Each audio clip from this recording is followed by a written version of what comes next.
ஒரு மனிதனிடத்துல ஒரு உயர்ந்த எண்ணம் தோன்றுகிறது.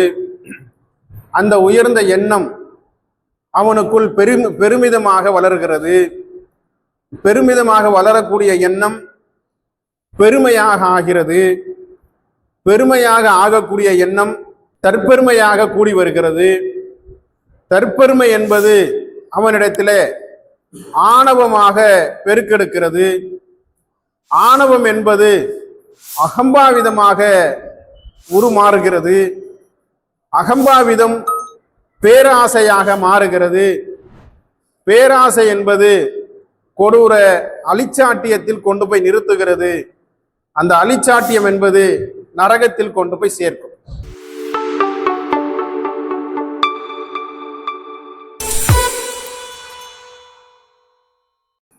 நபிகள் நாயகம் ஸல்லல்லாஹு அலைஹி வஸல்லம் அவர்கள் தொழுகையிலே நின்று கொண்டிருக்கிறார்கள்.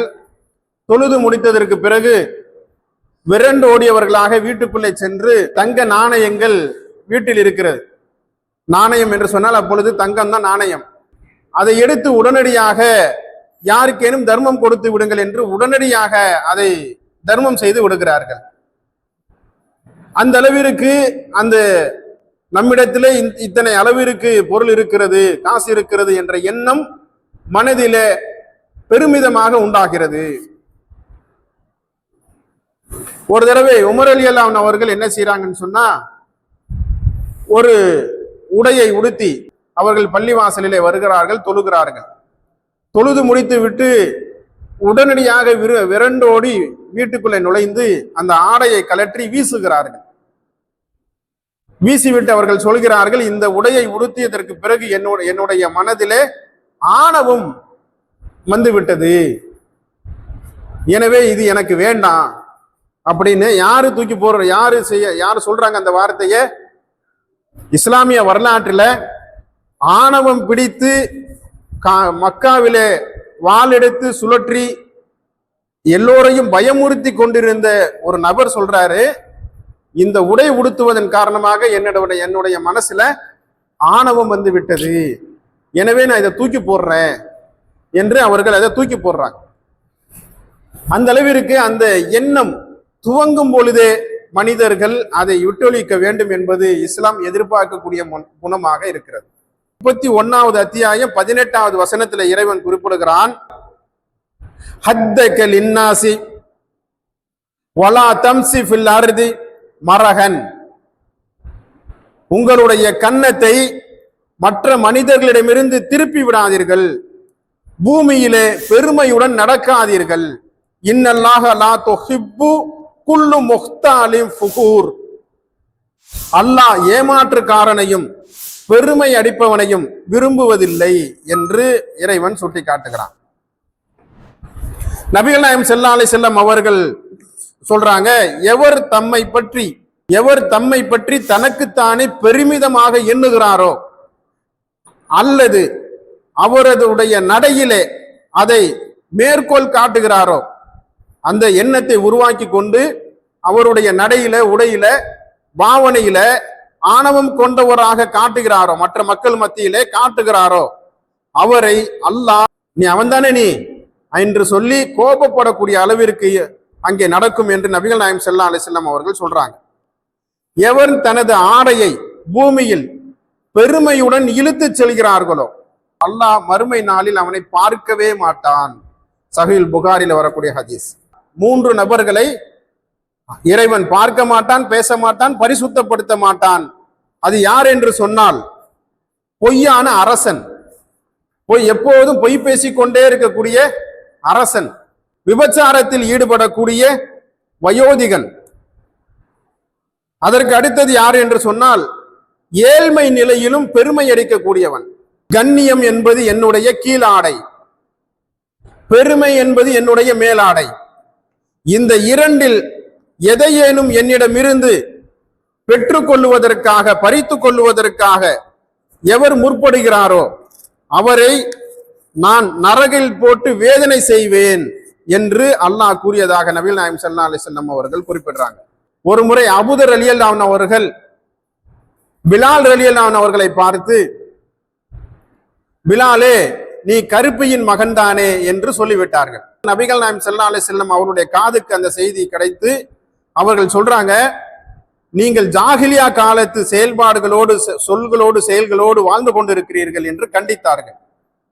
இந்த கண்டித்த மாத்திரத்திலே அபூதர் ரலியல்லாஹு அன்ஹு அவர்கள் என்ன செய்யறாங்கன்னு சொன்னா, பிலால் ரலியல்லாஹு அன்ஹு அவர்கள் நின்ற இடத்தை நோக்கி சென்று அவர்களுடைய காலடியிலே தன்னுடைய தலையை வைத்து, உங்கள் காலை என்னுடைய தலையிலே வையுங்கள், இல்லை என்று சொன்னால் நான் எழுந்திருக்கவே மாட்டேன் என்று அபூதர் ரலியல்லாஹு அன்ஹு அவர்கள் சொன்னதாக ஹதீஸிலே இடம்பெறுகிறது.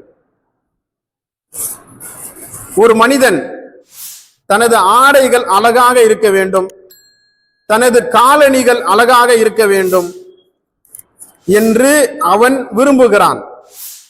இது பெருமையில் வருமா என்று நபிகள் நாயகம் ஸல்லல்லாஹு அலைஹி வஸல்லம் அவர்களிடத்தில் சஹாபாக்கள் கேட்கிறாங்க. அப்பொழுது நிச்சயமாக அல்லாஹ் அழகானவன், அவன் அழகையே விரும்புகிறான். பெருமை ஆணவம் என்பது என்ன தெரியுமா? உண்மையை யதார்த்தத்தை நிராகரிப்பது, பொய்யாக்குவது, மக்களை இழிவுபடுத்துவது என்று பதிலளித்தார்கள். அபுல் ஹஸ்வஸ் ரலியல்லாஹு அன்ஹு அவர்களுடைய தந்தை அவங்க என்ன செய்யறாங்கன்னு சொன்னா, நபிகள் நாயகம் ஸல்லல்லாஹு அலைஹி வஸல்லம் அவர்களை பார்க்க வர்றாங்க. பார்க்க வரும் பொழுது அவங்க சாதாரணமான அவங்க எப்பொழுதும் அணியக்கூடிய உடை அணிந்து கொண்டு நபிகள் நாயகம் ஸல்லல்லாஹு அலைஹி வஸல்லம் அவரிடத்துல வர்றாங்க. உங்களுக்கு ஏதேனும் வசதிகள் இருக்கிறதா என்று கேட்கிறாங்க. என்னிடத்துல வசதிகள்லாம் இருக்கு, குதிரைகள் இருக்கு, ஆடு மாடுகள் இருக்கு, ஒட்டகம் இருக்கு, அடிமை ஆட்கள் இருக்கிறாங்க, எனக்கு தொழில் இருக்குன்னு சொல்றாங்க. இப்போ வசதி இருந்தால் உங்களுக்குரிய இறைவன் உங்களுக்கு கொடுக்கப்பட்ட வசதி உங்களுடைய ஆடையிலே தெரியட்டும் என்று அவர்கள் பதிலளிக்கிறாங்க. ஒரு முறை சஹாபாக்கள் அனைவரும் ஒரு ஆலோசனைக்காக நபிகள் நாயகம் ஸல்லல்லாஹு அலைஹி வஸல்லம் அவர்களை அழைத்து போவதற்காக வீட்டுக்கு வந்து நிற்கிறாங்க.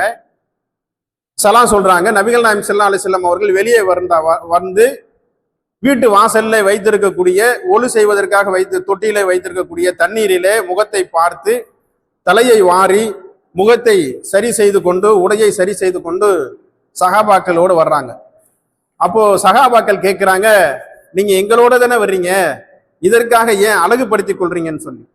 அப்போ சக தோழர்களை சந்திக்க போகும் பொழுது நல்லடியார்கள் அவர்கள் தங்களை சுத்தப்படுத்திக் கொள்ளட்டும், அழகாக இருந்து கொள்ளட்டும் என்று நபிகள் நாயகம் ஸல்லல்லாஹு அலைஹி வஸல்லம் அவர்கள் சொன்னாங்க.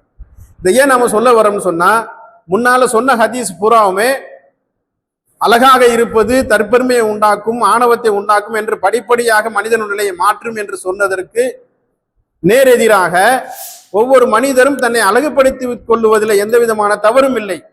ஆனால் அடிப்படை என்னவாக இருக்க வேண்டும் என்று சொன்னால், நான் இப்படி உடை அணிந்திருக்கிறேன், நான் இவ்வளவு அழகாக இருக்கிறேன், நான் இவ்வளவு டாம்பீகமாக இருக்கிறேன் என்று அவனுடைய மனதிலே ஆணவம், பேராசை, அகம்பாவம் இது எல்லாம் வந்துவிடக் கூடாது என்பதுதான் இறைவன் எதிர்பார்க்கக்கூடிய குணமாக இருக்கிறது என்பதனை நாம் இங்கே புரிந்து கொள்ள கடமைப்பட்டிருக்கிறோம்.